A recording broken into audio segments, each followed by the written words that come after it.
Hello guys welcome back. आज चाहिँ म गर्न गइरहेको छु स्किन केयर अनि यो रहेको छ क्लिन्जिङ ओइल सेन्टेलाको। अनि त्यसपछि यसलाई चाहिँ मजाले मैले फेसमा अप्लाई गरेर यसलाई चाहिँ मजाले रब गर्नेछु म फेस हैन, किनभने दिनभरिको मेकअप र त्यो डस्टहरू रिमुभ गर्न चाहिँ यसले एकदम धेरै ठुलो हेल्प गर्छ।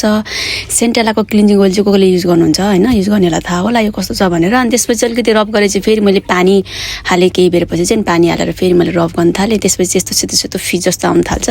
त्यसपछि तपाईँले टिस्युको मार्फत यसलाई चाहिँ मजाले वाइप गर्न सक्नुहुन्छ। अनि वाइप गरिसकेपछि हेर्न सक्नुहुन्छ, त्यहाँ हेर्नुहोस् कति धेरै मेकअप छ फेसमा भनेर। अनि यसपछि चाहिँ मैले सुरु गर्छु सेन्टेलाको क्लिन्जिङ क्रिम। अनि यसो मैले होइन भिडियो बनाउने चक्करमा थोरै निकाल्न खोजेको, लास्टमा यति धेरै निस्केछ।